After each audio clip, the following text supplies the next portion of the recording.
Құрметті тыңдарман, сіздердің назарларыңызға Жамбыл атамыз жырлап кеткен қаһармандық халық эпосы «Көр ұғлы» жырын ұсынамын.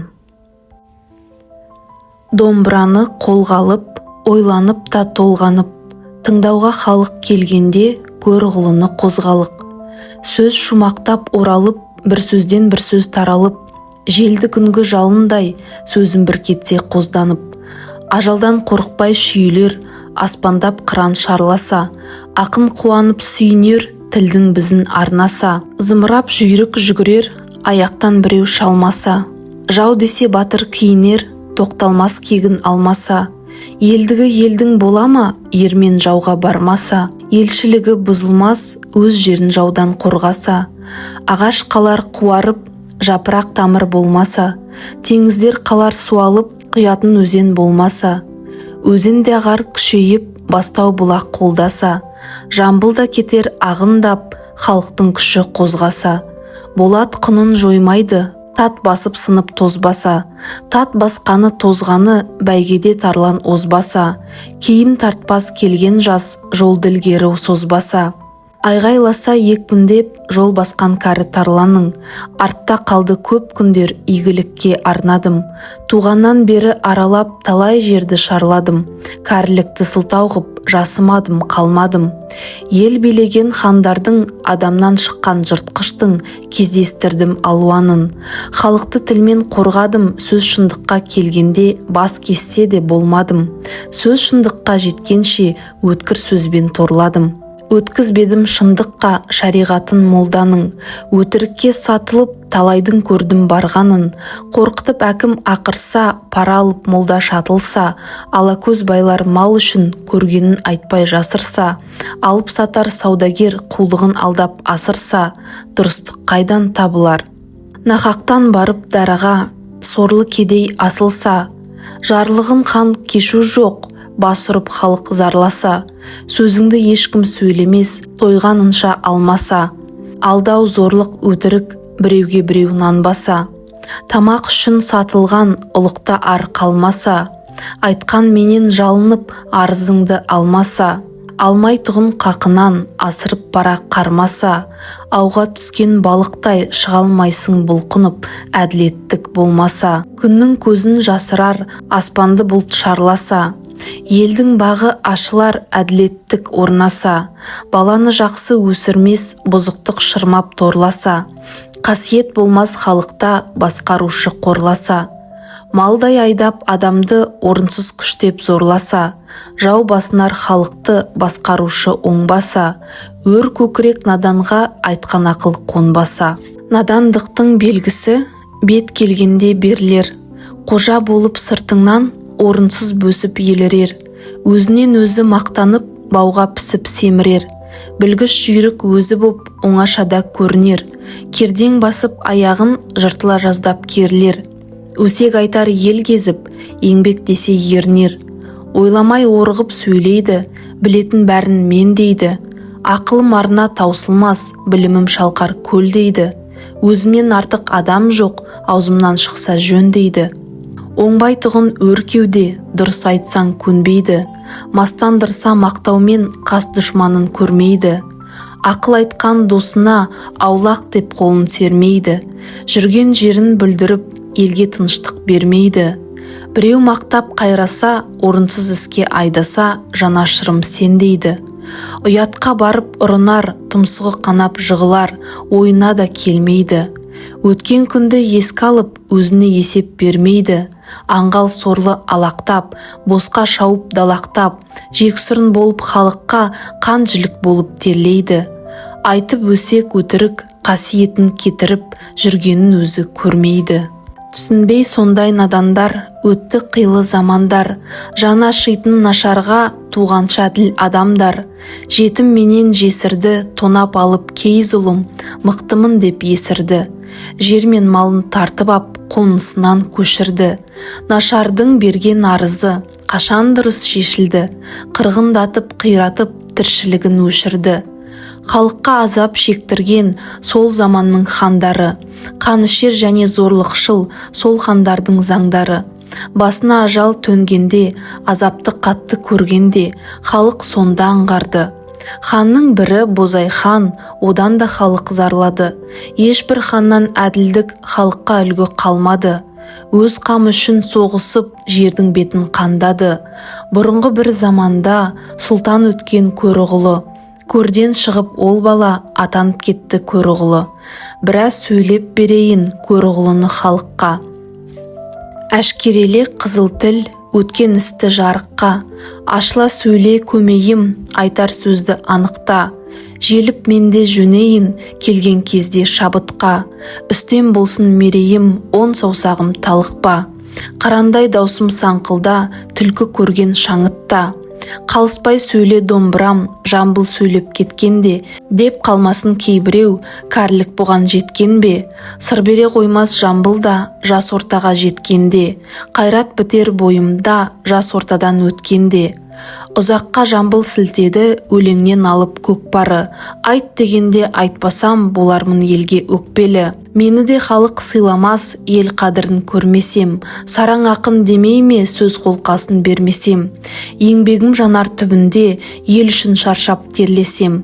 Бозайхан атты ер өтті, құлашын кең сермеген. Жеңілуді білмеген, қан майданда ұрыста қарсыласып келгенде, ешкімде төтеп бермеген. Өзінен басқа хандарды, хандық еткен жандарды өмірінде сүймеген. Жер бетінде халықтың, күн астында жарықтың, билесем бәрін мен деген.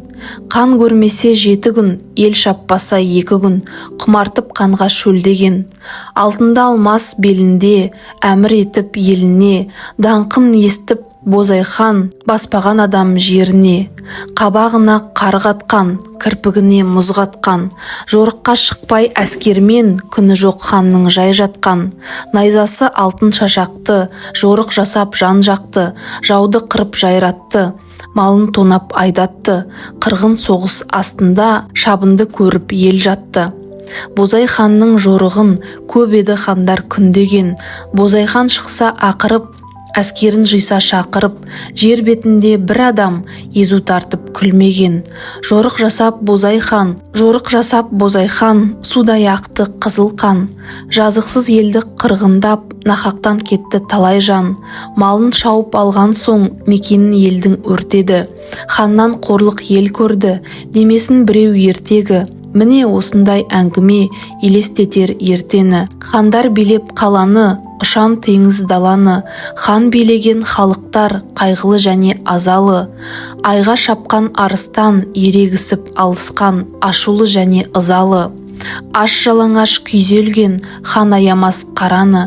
Ханнан қайғы тартқан ел, жүректері жаралы.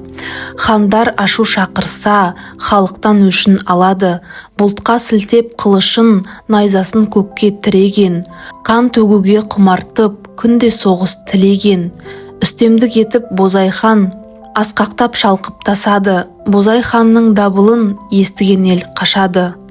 Жауатын күндей тұлданып, қаны қашып сұрланып, қия шауып құздалып, оя шауып мұздалып, басқа жан тірлік етуге жер бетінде қызғанып, қылыштың қаны кеппеген, адамның күші жетпеген. Жер қалмады маңайда, Бозайхан жорық етпеген. Ұрған доптай домалап, соғысқан жерде бас қалды. Шабуылда жеңгенде найзаға шаншып қайтады. Өздері кескен бастарды. Қызық көрмей өмірден, құтыла алмай өлімнен, құмырсқаға жем болып, өлексемен тең болып, талай қыршын жас қалды. Тасқын өзен суларға адамнан көпір салыпты. Дария мұхит теңізден жауына өтіп барыпты. Қойдай қырып жауларын, байлығын тартып алыпты. Осылай өсіп көңілі, байлығы жері кеңіді. Хан бар ма деп сұрады, мендей боп өткен өмірі. Көп ішінен бір кемпір түрегелді орнынан, таяғына сүйеніп. Күрсінді қатты 3 рет, қайғыланды күйініп. Түрегелген кемпірге халық түгел қарады. Кемпір нұсқап көрсетті кісі асатын дараны. Хан мен дардан шошынып, жүрегіміз жаралы. 17 ұлым бар еді, екеуін ана дар алды. 15-ін түгел хан алды. Жалғыз кемпір мен емес, рахымды хан сен емес.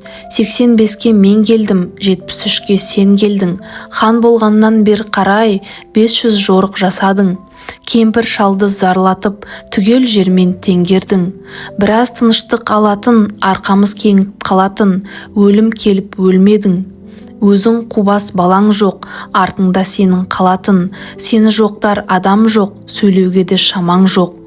Антым бар менің халыққа, бүгін сөйлеп қалатын. Жауға айдап құрттың, халықтың туған баласын. Кессең дағы тілімді, мен айтамын шынымды. Бас кесер хан Бозай хан деген аттақ халыққа түгел тарап білінді.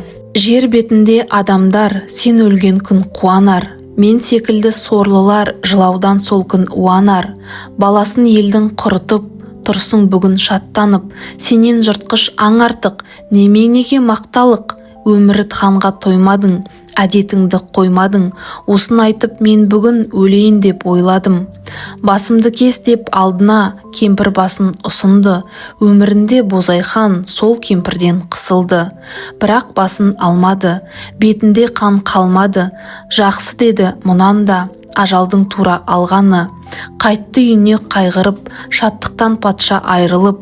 12 әйел біреуі сөйлесуге батпады. Хан көңілін жай қылып, алып жатқан жер бетін айтушы еді халықтар. Бозай ханның малы деп, хандығы кімге қалады? Өртеніп іші жанады, есебі жоқ байлықты кімдер жиып алады? Көп алдында тілдеген, хан қадірін білмеген, сол бір мыстан кемпірдің сөзі өтіп барады. Асыл сауыт үстімде, гаухар інжу жығалы.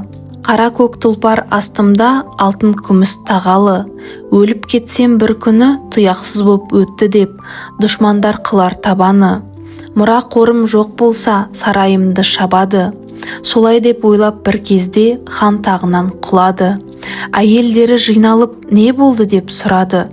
Өкпесі бар адамдай, өкіріп жатыр қабандай. Дөңбекшіді тұрмады. Бозай хан сонда сөйледі, сөйлегенде бүйдеді. Жасы биыл 15-те, кіші уәзірдің қызы бар. Болғандай маған сұлу жар, сол көңіліме ұнады. 12 бедеу аулақ кет, сендерден бала тумады. Гүлжазира балғын жас, қыр мұрынды қиғаш қас. Күміс кірпік алтын шаш, қараңғыны жарық қылған, үлбіреген уыз жас. Балқып еріп кеткендей сәулесі түссе қара тас. Жазираның нұрына талай адам болған мас. Ел көзіне түспейтін бет пердесіз жалаң бас. Көрмей ғашық болып хан тірлігінен кетті сән. Ханнан жауап алуға, қасына жақын баруға.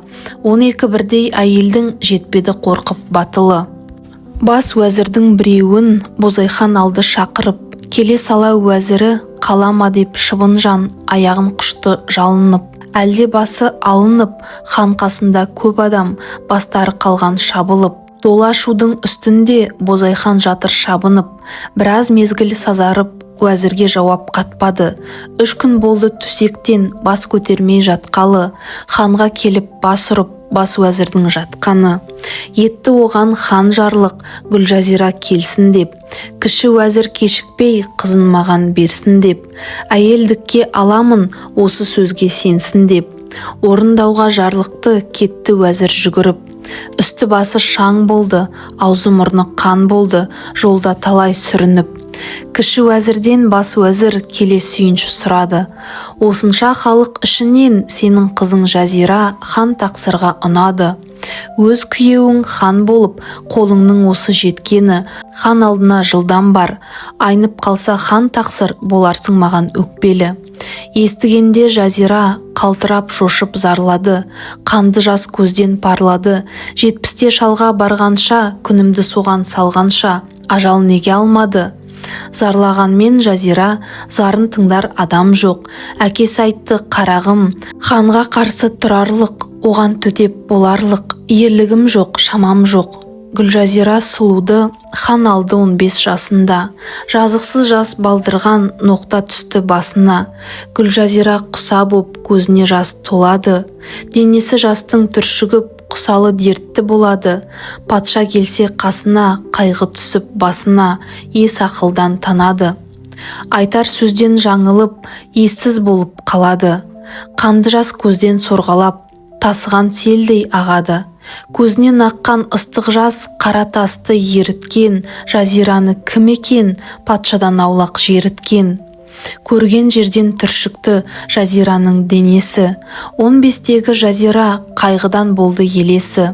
Жақын келсе Бозайхан үрейленіп болды өлмеші, 70-тен жасы асқанда жас қыз алып желікті. Елден астым десе де Гүлжазира кемітті, қураған шеңгел астында өсе алмай гүл солыпты. Гүлжазира зарықты, өз теңін ойлап тарықты, көзінің жасын сарықты. Жүрген жас қыз шарқ ұрып, торға түскен сұңқардай, қайғы мұңға молықты.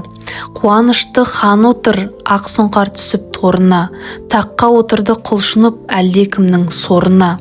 Бір бай келді жетелеп, жетім тазша баланы, парша-парша киімі, денесі ауыр жаралы. Жалаң аяқ, жалаң бас, киімсіз отыр жалаңаш, неше күн тамақ ішпеген, дірдек қаққан сорлы жас. Ашулы бай сөйлейді: арызым бар, хан тақсыр, мал керек болса мойныма, керегінше сал тақсыр. Осы бір тазша баланың қорлығы маған өтіп тұр, 15 ділдә мойнында бекер босқа кетіп тұр. Арызым сізге сол тақсыр. Бұл шаһарда, ей патшам, тіл ащы бұл тазшаның, көрдіңіз бе мінекей тазшалардың асқанын. Өткен жылы бір тазша болды менің қолымда, осындай тілі қайнатты ол тазшаның сорында. Бір тазшаның 100 қырсық жүреді екен соңында. Биылғы жылы бір тазша кез болды тағы сорыма. Тазша біткен босқа жүр, шаһардың былғап көшесін. Өзімен бірге қырсаңыз, тазшаларды өсірген әкесі мен шешесін. Елді бұзып барады, елге бүлік салады, бұлардың басын кеспесең, кімнің басын кесесің? Таңдап алған шаһардан Гүлжазира жарыңыз, тазшаға біздің үйдегі ғашық екен наныңыз. Өтірік болса бұл сөзім, басымды тақсыр алыңыз. Сізден артық көріпті Гүлжазира тазшаны. Мен сінбеймін дейді екен 70-тегі патшаны. Ақылың кәміл ханзада, күнәһар болып қарашы, сізді құлға сатқаны. Әмір етіп Бозайхан тазшаларды жиырды, әмірімен шаһарды уысына сыйдырды. Тазшаның тілі тигендер бірге келсін тазшамен, кімді тілдеп күйдірді. Бір бай батша болмады, тазшаларды мақтаған. Күнәсі жоқ болса да, кедей сорлы тазшаны бай батша қашан жақтаған. Тазшаларды дарғасты, болмады ешкім ақтаған. Тазшаларды құлдыққа әр шаһардан келгендер сұраса да сатпаған. Шағушының тілімен тазшаға патша өшікті. Тазшалар жүгін арқалап, бой жасырып қалқалап, патшадан қашып көшіпті. Қашып жүрген таз болса, кез келген жерде шабарлар олардың басын кесіпті. Басында қылтаң шашы жоқ, ішуіне асы жоқ. Жалаң аяқ, жалаң бас, енден туа жалаңаш. Бір тазшаны жетектеп әкелді дардың қасына. Жан ашып аяп халық тұр, қарап үсті басына. Тазша сонда сөйледі: өлетін жанда 3 тілек, тілегімді бер деді. Хан айтты: қабыл тілегі, тазшаға сөз беремін. Қояр екен не тілек, тыңдап сөзін көрейін. Бірінші менің тілегім, жалынғанмен жан қалмас, оны жақсы білемін. Зияным жоқ еш жанға, күнімді көріп жүредім. Тұрмын дардың қасында, дар дұзағы мойнымда. Жастан көрген азабым, шаш шықпады басыма. Қарата айтам халыққа, бұдан кейін тіріліп, келмеспін қайтып жарыққа. Жендеттерің жан алғыш, сөзіме тыю салмасын. Тілім тисе біреуге, басымды кесіп алмасын. Бітіргенше сөзімді мойныма тұзақ салмасын. Осы сізден тілегім, бердім десең хан тақсыр. Сөзімді мен бастайын, арызымды айтып болғанша, қорқып және саспайын. 2 айта алмай Бозайхан тазшаға ерік береді. Әмірің жүріп Бозайхан, жорық жасап дүниені, қара тұман шаң қылдың, адамға жаның ашымай, қырғындатып халықты, жердің бетін қан қылдың. Рақымсыз Бозайхан, тазшаларда не жазық? Жазық сенің өзіңде, халыққа тиген зәбірің көрінбейді көзіңе. Құлағың сал халайық тазшаның зарлы сөзіне. Ел шауып ішкен қанына, бұл хан тақсыр тоймайды. Сорлы тазша қандарын қоса шуге ойлайды. Ұқсамайды адамға рақымсыздық мінезің. Айдатып мені алдырдың, дар тұзағын салдырдың. Тазшаның ішіп қандарын, сусыныңды қандырдың. Дүниенің жүзін шаң қылдың, жердің бетін қан қылдың. Түгел билеп құрғақты, әмірім тұт деп жар қылдың. 12 ай ел үстіне жазираны жар қылдың. Гүлжазира сондықтан хан болсаң да сүймейді. Жыртқыш деп сенен шошынып, адам деп сені білмейді. Қайғы тартып қасіретпен, езу тартып күлмейді. Бір залымның сөзі үшін жетім жесір тазшаны қыруың сірә жөн беді? Артыңда қалар балаң жоқ, бізден де қу тақырсың. Тақыр тірі жүрмесе, хан да бірге асылсың. Өз мініңді көрмейтін, хан болсаң да соқырсың. Ашуланып Бозайхан, сөйлетпейінше тазшаны дарға жылдам тарт деді. Мұндайларды сөйлетпей, басын жылдам шап деді. Жазираны келтір деп, бір жендетін жіберді. Ханнан бұйрық алған соң тоқтамай жендет жөнелді. Басын жуып жазира отыр еді таранып. Кіріп келді бір жендет, екі көзі аларып. Жылдам келсін жазира деп жарлық етіп хан шақырды. Ашулы хан ақырды, белгілі болды халыққа, жазира тірі қалмайды. Сайрап тұрған тазшаның қайтсе басын жалмайды. Жендет келе сөйледі, Бозай хандай сұлтанды Гүлжазира сүймедің. Бір тазшаның тілінен енді міне күйгенің. Қателесіп жазира хан ашуын тебіренттің. Енді міне қор болды, тазшалармен бір кеттің. Жазира тұрып жендетке, келдің бе деді хабардар. Ханның еті етіме тікенектей қадалар. Байым деп қайтып жүремін, алдамшыны жаналар. Келгелі зарлай жылаумен, тартылды кеуіп тандырым. Өлмеген соң шыдаумен, жылап мауқым қандырдым. Мен бір өскен балбырап, бақшалы ағаш жемісі. Басыңда тұрсам салбырап, жемек болған әр кісі. Аласа жерде мен тұрсам, кімнің келмес жегісі. Хан емес ол қара тас, сонымен бірге жатқанша, етіме сірі батқанша, жазираның әр қашан сол үшін келер өлгісі. Үлбіреген жібекті еріксіз көнге жапсырса, көріне ме жарасып, көнге қалай жабысқан, демеспеді адасып. Өлімді артық көремін, соныменен санасып. Өксуменен өткенше, шыбын жанды қинамай, құтылайын дарғасып. Шал дертіне күйгенше, қорлықпенен жүргенше, қаным барып қосылсын тазшалардың қанына. Тазшада болса өз теңім, жатсам сірә арман жоқ, солардың барып жанына. Жазира келді қуанып, құрғандардың қасына.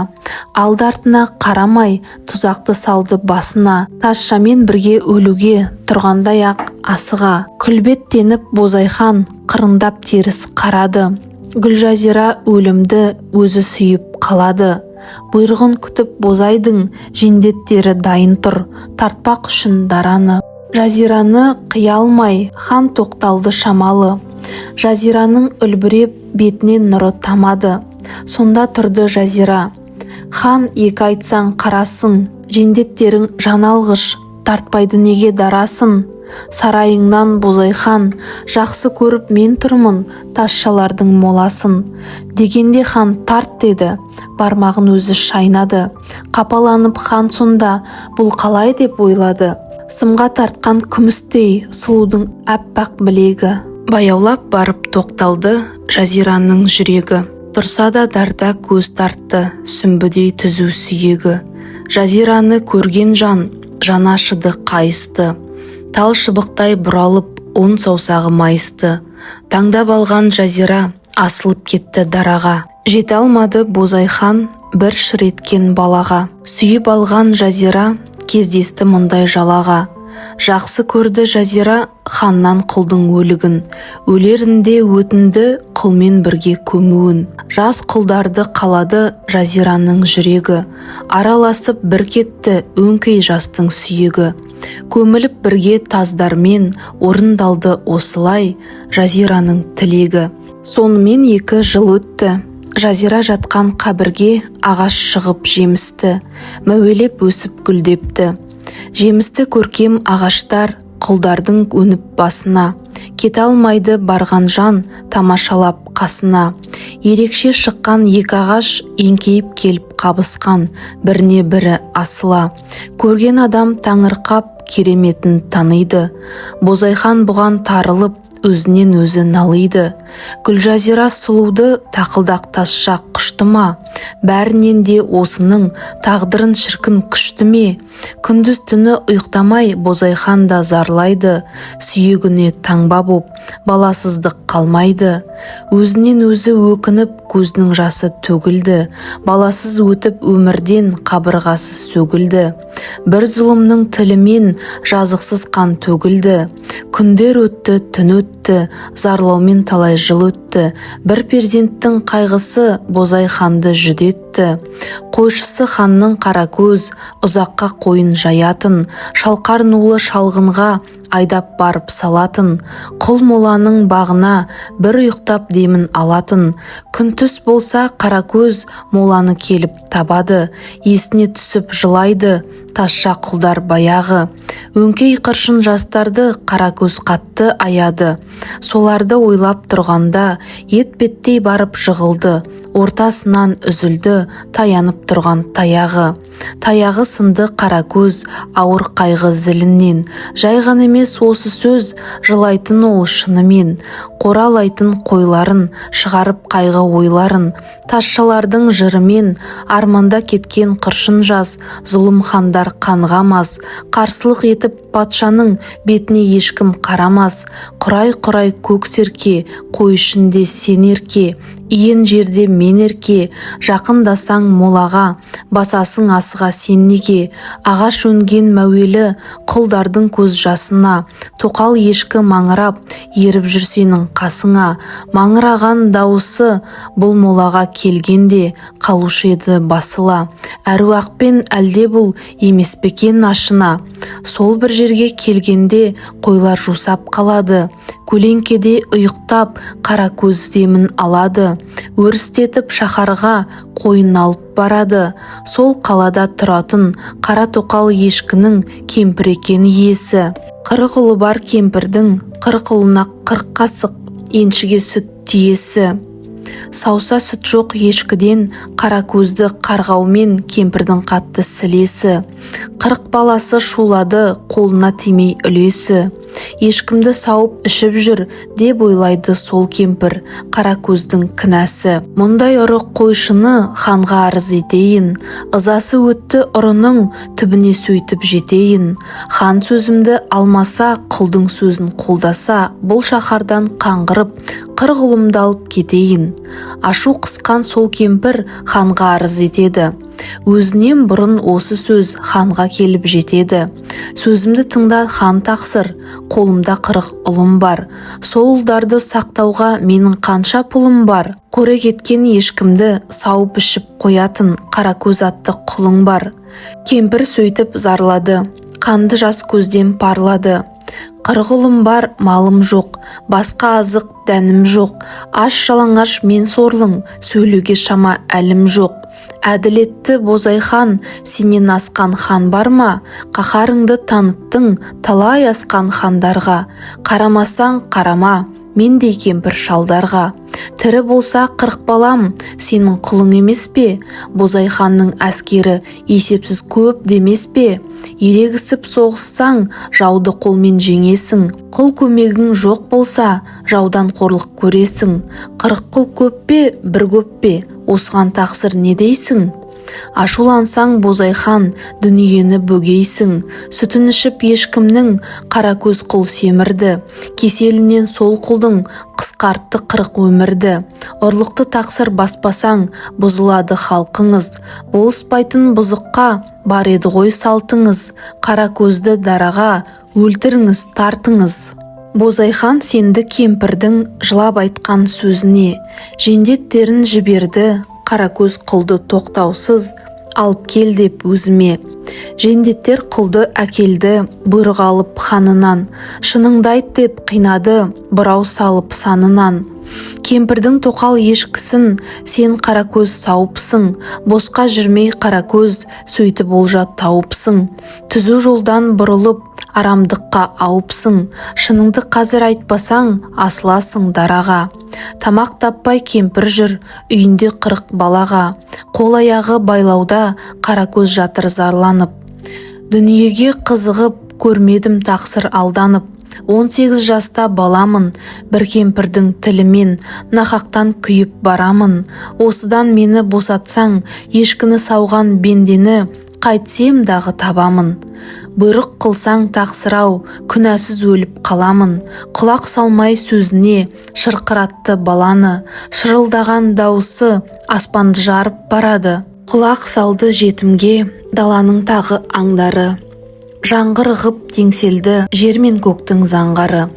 Қалдыр деп тірі зарлаған даусын естіп баланың. Қайғырды өте қамықты аң құстары даланың. Жетімге сонша жан ашып жетім киік жылады. Қара тасты жібітті көз жасының бұлағы. Жетім қалған анадан киіктің ол ылағы. Қара көздің тірлігін жетімдер түгел сұрады.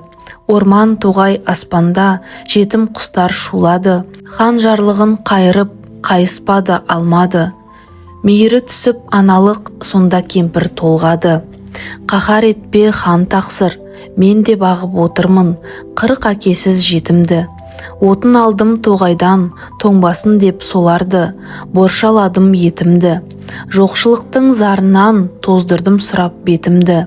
Зарын тартқан өмірдің жетім сөзі өтімді. Қинау көріп сорлының көзінен ақты қанды жас. Болса өзімдей бұл сорлы боршаланған жалаңаш. Сауған шығар ешкімді болғаннан соң қарны аш. Бір ешкіге қараған, бір үйде біз 40 бас. Азаптама баланы, етіне салып жараны. Қайтты десең сөзінен, алсаңыз тақсыр міне бас. Қара көз ау қара көз, мен де сенің шешейің. Жетімдік сенің хақыңа, болса да күнәң кешейін. Зарлатпа ханым жетімді, қайғы бір тескен көкейін. Сұрамайын сүтімді, бүйтіп қинау салғанша, қаңғырып аштан өтейін. Тілегімді бермесең, көз жасымды көрмесең, бозайхан саған не дейін? Қабыл болсын кемпір-ау, тағы да сенің тілегің. Қара көзді қина деп, өзің келіп тіледің. Жетімді жетім қимайды, оны да мен білемін. Бұдан былай сен кемпір арыз айтып келмейсің. Кімнен қорлық көрсең де алдымды менің көрмейсің. Қара көзді сол кемпір құтқарды қайта өлімнен. Ешкімнің сүтін ішетін кім болса да тауып бер, сұраймын сенің өзіңнен. Кәрі жаным түршікті қарағым айтқан сөзіңнен. Өксіп жылады шешеге келіп қара көз. Сүйегімді сындырды ұры деген сол бір сөз. 18 жаста осындай бір жалаға болдым кез. Сенсеңіз маған шешеке, жастан бейнет көргенім. Әркімдерге жалданып жасымнан бақыт көрмедім. Бұдан былай ешкіңді көзімдей көріп бағайын. Сауған адам бар болса қайтсем дағы табайын. Қолыма түссе ұрыңды алдыңа шеше салайын. Ханнан шеккен ызаны сол ұрыдан алайын. Ешкімді болсаң саумаған, ұрыны тап жан балам. Тоқал ешкі болмаса, тегене сүтке толмаса, ашығамын сандалам. Таңдайына ақ тимей шулап отыр бар балам. Өңке жетім жылаулы, бір қасық сүтке зар балам. Ұрыны тапсаң сүйінші, өзімнен келіп ал балам. Әкетті қойын қара көз, ақсаңдай басып аяғын. Әзер қойға ереді, ашынып зарлай береді. Демеу қылып таяғын. Көз айырмай қара көз қара ешкіні бағады. Сол қара ешкі маңырап шөптің басын шалады. Молаға қашан жеткенше қойдың шығып алдына асығып басып барады. Қой молаға жеткенде қара ешкі қашты жүгіріп. Қуалады қара көз ақсаңдай басып сүрініп. Екі қайың айқасқан барады жақын молаға. Қарап тұр бір жартастан көрден шыққан балаға. Табақтай болып көрінді екі көздің шарасы. Түп күйесі қазанның денесінің қарасы. Екі қарыс көрінді қас пен көздің арасы. Деп ойлауға болмайды адамзаттың баласы. Киімі жоқ жалаңаш ешкіге келіп жабысты. Осындай бір керемет қара ешкімен табысты. Ешкіні еміп қақтады. Жөн сұрауға қара көз зәресі ұшты батпады. Қашпақшы болды қойды айдап күндегідей демалып. Қара көз құл жатпады айдап келді асығып. Қойды ерте қораға белес белден асырып бардым деді молаға. Көрден шықты бір бала, көргенді айтпай бола ма? Алғашында байқамай қарадым жай жүзіне. Танып қалдым есімнен көзім түсіп көзіне. Аман қалмас еш адам келсе егер кезіне. Кемпірдің тоқал ешкісі молаға барды маңырап. Дыбыс беріп басына, болса керек тегінде сол баламен ашына. Ұстамақ түгіл ұрының бармадым жақын қасына. Көрден шықты сол бала, маңыраған ешкінің даусы қалды басыла. Қойыңды хан бақпаймын, енді саған қой бағып, сірә да олжа таппаймын. Бір байға барып жалданып, жанымды ептеп сақтаймын. Дірілдеді шошынып, қара көз құл жылады. Қой бағудан босат деп ханнан қатты сұрады. Хан да қатты ойлады, қара көзге сенбеді. Қой жаюға қара көз не берсе де көнбеді. Жаймағаным қой болсын деп боздады еңіреді. Қара көзді басында шығарды деп ойыннан босатқысы келмеді. Болмаған соң зарланып тілегін патша береді. Сол баланы көрсем деп қара көзден тіледі. Мен бармаймын хан тақсыр ол моланың жанына. Барсаң тақсыр көресің құл моланың бағына. Оған егер болмаса қойшың қойды апарсын, өзі-ақ барар аңырап. Қара ешкіні болжасын, бала шығар қабірден, ешкі барса маңырап. Батыр болсаң барарсың, сонда ханым арырақ. Білуімше ол мола жазираның моласы. Зәуде болса ішінде кету керек баласы. Бірақ оны ұстауға ешкімнің келмес шамасы. Естігенде Бозайхан білмеді жылап күлерін. Күрсінді қатты өкінді, қайғы басып жүрегін. Артымда қалса бір бала деп ойлаушым тілегім. Ұстауға хайла таба алмай, молаға батып бара алмай, батырларды шақырды, дұрыс ақыл бере алмай. Уәзірлері шатылды. Сол кезде кеткен жорыққа 40 кісілік күші бар, құлақ асқа батыры. Қандай ашу қысса да соған жауап беретін, теңемейтін адамды өте жақсы көретін. Құлақ асқа келгенде қанша шаршап жатса да орнынан хан тұратын. Басқа жанды қоя сап, соған көңіл бұратын. Шапқыншымен алдырды, құлақ асқа батырды. 40 кісінің күші бар, қысылған кезде әрқашан сол табатын ақылды. Құлақ асқа батырау, 40 батырың жинашы, бір хабарды естіп, ойға салып сынашы. Көзімен көрген қара көз, өзің барып сұрашы. Жайын айтты қара көз, айтатыны сол бір сөз, өлтіреді дейді ол, қандай батыр болса кез. Кешке бала ұстатпас, хайласын тауып алмаса. Кім табар хайла осыған, хан да соны ойласа. Хан өзі асып өлтірген құлдардың сол моласы. Кек алуға жаралған болмасын құлдың баласы. Ол құл өсіп ер жетсе, ханды келіп тебірентсе, баруға болмас панасы. Құлақ асқа сөйледі, сөйлегенде бүйдеді. Не сөйлейді мына құл? Хан перзенті емес пе, жазира болса анасы. Іште кетсе сол күнде кімнің бар оған таласы? Бұл сөзді хан есітсе, ажалдан бұрын өлесің. Адам болса ханзада, он ешкім құл демесін. Басың олжа өзіңе, ойламай айтқан сөзіңе. Хан естісе бұл сөзді, көрінер жаның көзіңе. Есіңде бар ма Қарагөз, бір өлімнен қалғаның, жетім деп аяп жан ашып кемпірдің сұрап алғанын. Құлақ асқа батырың Қарагөзге қадалып осылайша ақырды. Хан сөзіне қараған, бас пайдасын санаған, шығарсам деп атымды. Ақылшысын шақырып толтырды хан сарайын, ақ сақалды қарттарды қалдырмай көрші маңайын. Хан шашады жарлықты, түгел кел деп ағайын, ат жетер жерден алдырып жарақтарын сайлады, қылышты белге байлады. Өз көзімен көруге сол моланың басына қоймен барып келуге хан бір ақыл ойлады. Басқа адамдар бұл іске ақыл айта қоймады. Моласына құлдардың қаптап қойды айдады. Қара ешкіні бақылап келе жатқан алдағы. Қойда жетті молаға, қара ешкі жүр маңырап, тыным таппай жаңада. Бір мезгілде қабірден бір үлкен бас көрінді. Ханда зәрек қалмады, таса жерге шегінді. Ақырын байқап қараса Жазираның қабірі. Бозай ханның бойында қалмады ешбір сабыры. Еміп жатыр ешкіні алды-артына қарамай, алыстан болжап хан тұрды, келуге жақын жарамай. Талай ой келді басына, бара алмады қасына. Мұндай сұмдық көрген жоқ, 70-ке келген жасында. Қайтуға хан асықты, ішін қайғы ашытты. Жазираның қайғысы ханды сонда жасытты. Асыл туған Жазира-ай, мұндайыңды білмедім, мұндайыңды білгенде құрбан болып жолыңа өзім неге өлмедім. Сапар шектің оқыстан, қайғыңнан мен де күлмедім. 3-4 жылдан бер қарай осындай бір перзентті маған сақтап жүрмедің.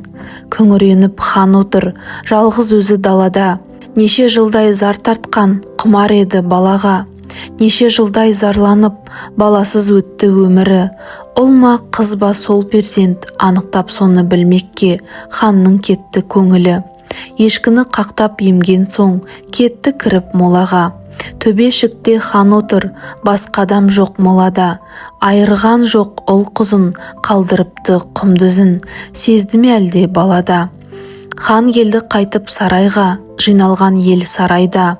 Естіген адам қалмады осы халді маңайда. Халыққа хан зарлады, тістеулі тұр бармағы. Гүлжазира сұлудың оқыстан өліп қалғаны.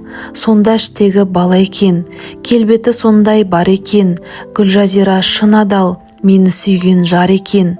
Ұстауға сол баланы кім ақылын табады? Барғанынша аузының менен алтын алады. Ақылы іске аспаса, жамандыққа бастаса, басы алынып қалады. Міне осындай жар салды сарайдағы халыққа. Халық түгел ұйлықты, шыға алмады жарыққа. Тағы да неше қайталап халықтан хан өтінді. Оңай олжа таппасқа, қан жамылып жатпасқа, халық түгел бекінді. Кемпір шықты табам деп қара ешкінің иесі. Қазынаңды бөліп қой маған деген тиесі. 41 адам қараған, жалғыз ешкі малым бар. 40 балам болмаса, аяйтын қандай жаным бар. Ақысын төле Бозай хан, қара ешкінің сүтінің. Ендігі ұрым сен болдың, жетті ғой енді күтуім. Сұрағанда жетімді алдыма келме деп едің. Мен болмасам Бозай хан, жетімді аяр сен бедің. Қинау салдың нақақтан, сол үшін аяп еңіредім. Артық болса кешерсің, қате айтсам басым кесерсің. Перзент көріп мінекей, жанғалы тұр еңбегің. Сен бала үшін қайғырдың, мен мал үшін қайғырдым. Жалғыз ешкі сүтінен ала жаздай айрылдым. Бозай хан сөзге тоқталды. Сүт қақыңды ал деді. Кілтшісін шақырып, сарайға алып бар деді. Көтергенше алтын бер, әкетсін кемпір арқалап. Одан артық сұраса, сол жерде өлтір балталап. Кілтші ашты сарайды, алтынды кемпір арқалап. Жан жағына қарайды. Кемпірдің көзі тоймады, алсам деп тағы ойлады. Кілтші ашып қойыпты, қазына толы қойманы. Кілтші айтты шешеке, болмайды менің тарлығым. Қазынасы ханның көп, көтерсең де барлығын. Алмасаң көп айланба, нәпсіге еріп ойланба. Орындауға балталды ханның айтқан жарлығын. Сарайдан кемпір секірді, аз алдым деп өкінді, арқалап алтын әкетті, асырауға жетер деп, үйдегі 40 жетімді. Алтыны көп бай кемпір қайта келді сарайға, азық алды жетерлік жетімдерге талайға. Кемпір айтты сол кезде: хан тілегі бойынша ұлы қызын қойсақ айырып, сүйінші алып бір мезет көңілін қойсақ жай қылып, қазір осы сарайға шеберлерді жинасын, неше түрлі ойыншық жасасын, олар тынбасын. Сол ойыншық жасалып екі түрге бөлінсін, бір бөлегі қуыршақ, асық сақа аттұрман, екінші жақтан көрінсін. Өте шебер жасалсын, ойыншықтар қызықты, қызыл жасыл көз тартсын, оюлы және сызықты болсын, көзді тартатын, ойнағанда баланың құмары тасып артатын. Көрген бала айрылмай жабысып ұстап жататын. Хан әмірі бойынша ойыншық жатыр жасалып, қуанышқа батқан хан нұрланады жасарып. Ойыншық арба шаналар бітіп те қалды қашалып, неше түрлі тамаша бояулы өрнек сызықты. Ойыншықты көргендер құмарланып қызықты. Осыларды апарып қойдырды кемпір молаға. Неше түрлі ойыншық шықса бала далаға, әуелі келіп сол бала жүрді біраз таңданып. Қуыршақты көрген жоқ, ойнамақ түгіл қолға алып. Арба менен шананы олай бұлай сүйретті, үстіне мінді қызықтап. Бәрін түгел күйретті, алды қамшы қолына, сезіктеніп қарады оңы менен солына. Ерге қарғи мінеді, екі жақтап қамшылап, ілгері ептей жүреді. Әбден ойнап болған соң қуыршақтан басқасын бір жерге әкеп үйеді. Баланың еркек екенін сонда көріп біледі. Ханға кемпір барасап балаларды жидырды. Өңке еркек балаға біркелкі киім кидірді. Ат мініп талдан астына, шашақ басын қамшының балалар ұстап үйірді. Балаларды қырық-қырықтан екі жаққа бөледі. Майдан ашқан баланы көрдегі бала көреді. Жақын келмей алыстан біраз байқап жүреді. Қызып кетіп майданға жалаңаш бала кіреді. Ойнап жүрген балалар мұны көріп сасады. Сасқанының белгісі быт-шыт болып қашады. Қолға түскен баланы асықтай қағып лақтырып, үстінен таптап басады. Сол майданның тұсында шыққан жолын баланың батырлар барлап алады. Қалың қолды көргенде састы бала шамалы, құлақ асқа аңдып тұр бала шыққан тесікті. Көрден шыққан сол бала батырларды қиратып, ызаланып өшікті. 40 кісілік күші бар, құлақ асқа батырды жауырынан ұстап ап, көрден шыққан сол бала бұрқ еткізіп лақтырды. Құлақ асқа қорланды, ие болмай балаға. Жолын тосқан батырлар кездесіпті жараға. Көрге кірді кідірмей, ұстатпай қылған шараға. Іскі аспады сонымен кемпірдің тапқан шарасы. Қапаланып хан жатты, қолына тимей баласы. Құса болып Бозайхан, дұшмандардың болдым деп шыныменен табасы. Бозайханның шаһары неше күндей жиылды. Ұстай алмай 40 күндей істің арты сұйылды. 41-ші күндерде дарағас деп кемпірді Бозайхан сонда бұйырды. Кемпір тұрып дат деді, датыңды хан айт деді. Үйде жатыр 40 ұлым сарайыңа келмеген. 40 ұлым бірдей қапада сейіл құрып көрмеген. 40 баланың ішінде жан шақ келмес күшіне, ерекше туған дардана сыртқа шықса балаңды сол ұлым ұстап береді. Bir күні үйде ұрыс боп, майдандасқан соғыс боп, дардана атты сол балам бар баламды бөгеді. Дайында темір сауытты, сенің де балаң қауіпті. Осыдан шара болмаса, алсаңыз тақсыр міне бас. Байқасып көрсін 2 жас, балаң келсе қолыңа, қызығына батарсың. Күшімен балам тоқтаса, балаңды алып қайтарсың. Қолымнан бұл іс келмесе, балаңды ұстап бермесе, үкімді сонда айтарсың. Темір сауыт алдырды, киді соны дардана. Екі жаққа қырық-қырықтан жиылды тағы бар бала. Қызды майдан ашылып, шаң топырақ шашылып, көрден шыға жүгірді, бала көріп бұларды, құр қалғандай асығып. Қашты тағы бар бала, жалғыз қалды дардана.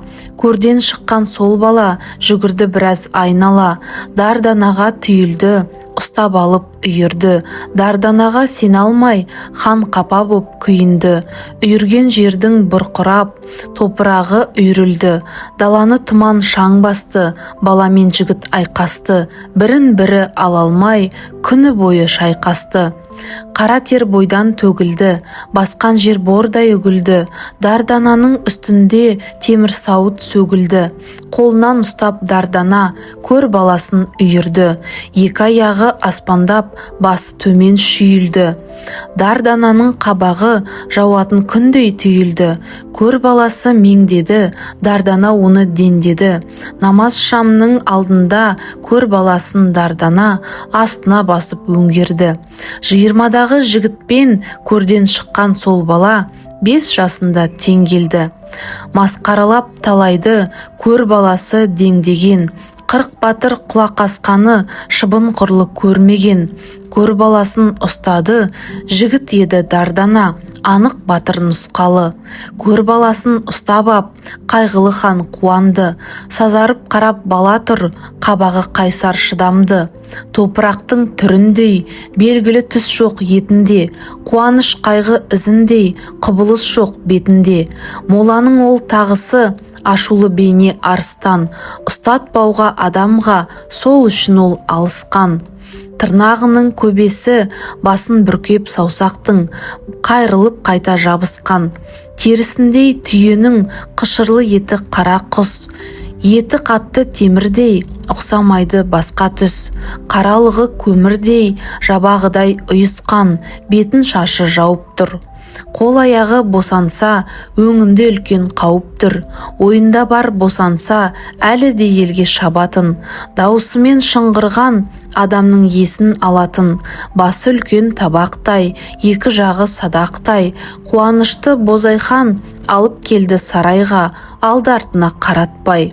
Не қисайып жатпайды, тамақ берсе татпайды. Сөз сұрасаң адамша, ешкімге тіл қатпайды. Той тамаша жасалып, шаһар түгел жиналды. Қазынасын хан ашты, келген адам еркімен осы тойда сыйланды. 30 күн ойын жасады, 40 күн тойын жасады. Тамаша болды 70 күн, ат шаптырды 60 күн. Халыққа түгел маза жоқ, думан жасап күндіз-түн. Өтіп жатыр қызықтар, бала киім кимейді, тамақты жөндеп ішпейді. Бұл сияқты өмірді әлде бала сүймейді. Киім берсе үстіне тастайды жыртып айырып. Үстіңе киім ки десе жауап қатпас қайырып. Сөйлеп тілге келгенше, үстіне киім кигенше, қыз келіншекті жидырып қасына қойды Бозайхан, киімге бала көнгенше.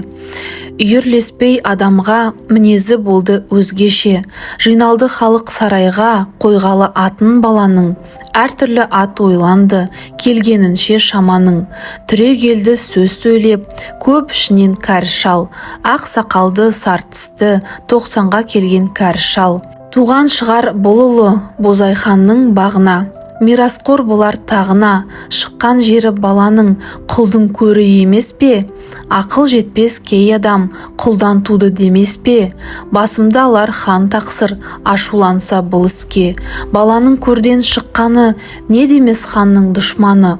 Бала ханның баласы, Гүлжазира анасы, дүниенің жүзін билейтін батыр болар шамасы. Ал жиналған халайық, баланы сынға салайық. Көр ұғылы деп ат қойсам, болар мекен ылайық. Қарттың қойған болаты ел көңіліне ұнады. Бозайхан аз жақтырмай ел қабағын сынады. Халықтың берген атына хан да тоқтап тұрады. Аты болды көр ұғлы, көрден шыққан баланың, бәріне түгел жайылды хан билеген қаланың. Көр ұғлы отыр жалаңаш, үстіне киім кимеді. Қызыққа да қарамас, дырдуды тағы сүймеді. Сөйлеспейді тіл қатып, адамдармен үйдегі. Көр ұғлыны Бозайхан жиі көріп тұрады. Хан келгенде сескеніп, аздап көңіл бұрады. Бейімделген мінезі ханға ептеп ұнады. Бірнеше айдай жалаңаш көр ұғлы бала шыдады. Жиылған көп қыздар да ханның ұлы жалаңаш деп келеке қылады. Бірте-бірте көр ұғлы келекені сезеді. Ойламайды моланы, бетін елге түзеді. Сол халыққа үйреніп, моладан күдер үзеді. Аздап киім киеді, дәмді тамақ бар болса, ептеп жеуді сүйеді. Өзі таңдап кисін деп, дәмдісін талғап жесін деп, көр ұғлының алдына киім тамақ үйеді. Сөйте-сөйте көр ұғлы қайырым тілге келеді. Сұраған сөзге кей кезде сирек жауап береді. Көр ұғлының қасынан кетпейді аңдып дардана.